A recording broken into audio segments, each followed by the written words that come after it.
que es el ascenso de la extrema derecha, muy ligada al narcotráfico, al poder. Es lo que nosotros llamamos el uribismo.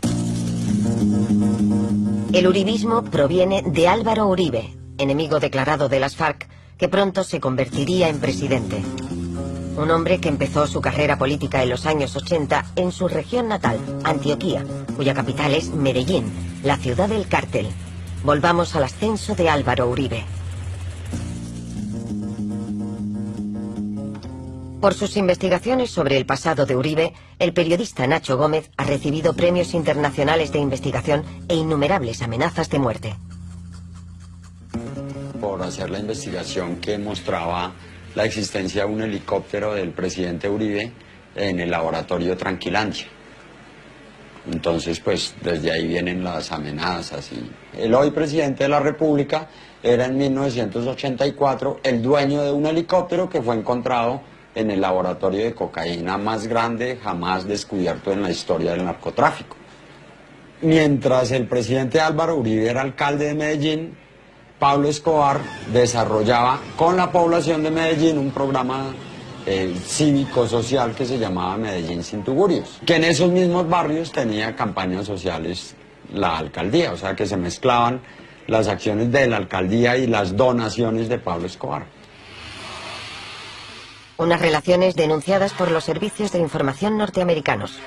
Este es un documento confidencial de 1991 ya desclasificado y titulado Perfiles de narcotraficantes colombianos. En él se lee: Álvaro Uribe, senador, colabora con el cártel de Medellín al más alto nivel gubernamental y es amigo íntimo de Pablo Escobar, que ha financiado su campaña electoral.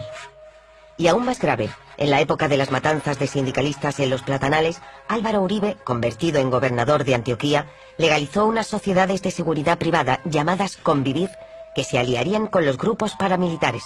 Ejemplo: un tribunal de justicia norteamericano inculpó a la multinacional platanera Chiquita Brands por haber pagado a un grupo terrorista más de 1 millón de euros entre 1990 y 2004.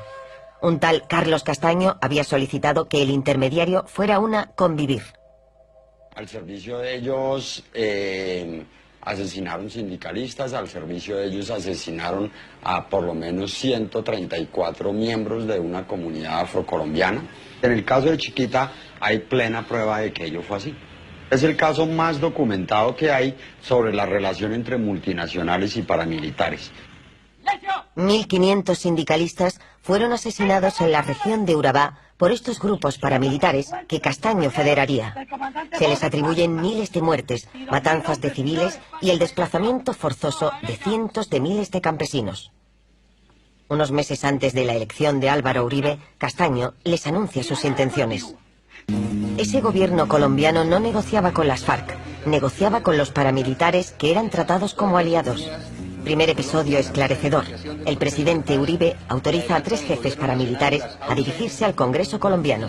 Uno es Salvatore Mancuso, sucesor de Castaño, a la cabeza de los paramilitares, imputado en 60 procesos por la muerte de 7.000 personas.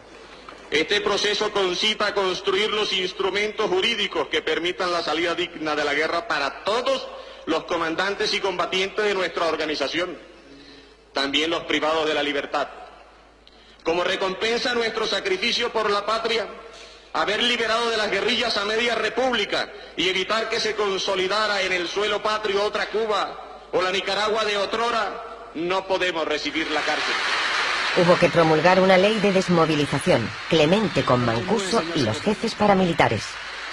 Se empezó a vender el paramilitarismo y varias cadenas televisivas, privadas de Colombia fueron cómplices en eso. Se empezó a vender no como lo que eran los ejércitos privados del narcotráfico que estaban cometiendo crímenes contra la humanidad, sino como los ejércitos salvadores contra la barbarie de la FARC. Casi nunca combatió la FARC con los paramilitares. Eso casi no existe en la historia de Colombia, sin embargo así se vendieron. Y entonces el paramilitarismo empezó a tener una legitimación social. Las negociaciones desembocaron en la desmovilización de Mancuso y 32.000 hombres se convirtieron en una carga para Uribe. Washington los clasificó como grupo terrorista, debían entregar sus armas y recibirían una ayuda del gobierno. En cuanto a los 200 jefes, negociaron su situación en base al famoso decreto Justicia y Paz. A cambio de confesiones exhaustivas, se les prometieron grandes reducciones de las penas. Por sorpresa, Mancuso empezó a revelar el funcionamiento de toda la maquinaria paramilitar que se resquebrajó. Lógicamente que en toda la región del país se eligieron congresistas. ¿Y quiénes nos eligieron? Esas poblaciones que direccionábamos directamente nosotros. Igual hacíamos también con alcaldes, igual se hicieron pactos para gobernación. Las revelaciones de Mancuso llevaron a una serie de detenciones. Según él, el 35% del Congreso había sido elegido gracias a los paramilitares. Varios senadores y jefes de campaña de la coalición uribista fueron encarcelados en La Picota en un ala privilegiada, donde hacían barbacoas familiares. El ala pronto fue bautizada por los detenidos como el Congresito. Lo cierto es que todos los caminos del paramilitarismo conducen al presidente Uribe, porque su círculo más cercano ya ha llegado allá. La Corte Suprema de Justicia también inculpó al jefe de los servicios de inteligencia, Noguera, que fue acusado de eliminar los expedientes que relacionaban a políticos con paramilitares y traficantes. El país estaba sumido en una crisis calificada como parapolítica por la vinculación del paramilitarismo con la política. En el Congreso, el senador Petro osó denunciar directamente al presidente en el curso de un debate que hizo época.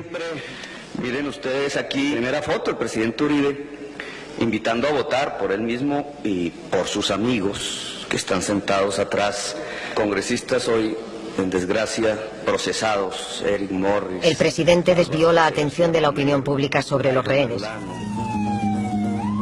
Una nueva operación militar de rescate acabó en una carnicería.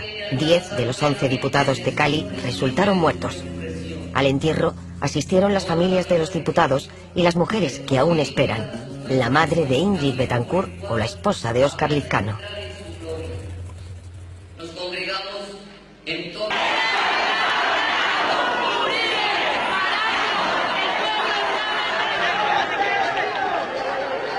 Y después todo fue muy rápido. El escándalo de la parapolítica alcanzó al aliado más cercano del presidente, su primo, Mario Uribe. Inculpado por la Corte Suprema, intentó refugiarse en una embajada. Más tarde se unió a los 25 parlamentarios ya encarcelados por sus conexiones paramilitares. En total fueron 63 los inculpados. La crisis del Congreso había llegado a lo más alto y empezó la desbandada de las filas uribistas. Para callar al pueblo, extraditaron a Salvatore Mancuso y a los 14 grandes jefes paramilitares a Estados Unidos por sorpresa. Sus ordenadores desaparecieron y acabaron las revelaciones que le costaron tan caras al presidente. Pero las asociaciones de víctimas de crímenes de Estado y paramilitares se manifestaron y la Corte Suprema fue más allá. Supuestamente el presidente habría comprado a parlamentarios para modificar la Constitución y obtener la reelección en 2006. Esa vez jugó su mayor baza. Ese mismo día el Tribunal Supremo abandonó las diligencias iniciadas sobre las condiciones de la reelección del presidente. Los rehenes habían salvado a Álvaro Uribe. 6 años de uribismo, decenas de periodistas, jueces, líderes indígenas y campesinos muertos. 1.700.000 campesinos expulsados de sus tierras y dolor por todas partes. 10.000 personas desaparecidas, 430 sindicalistas asesinados, miles de campesinos encarcelados, acusados de terrorismo,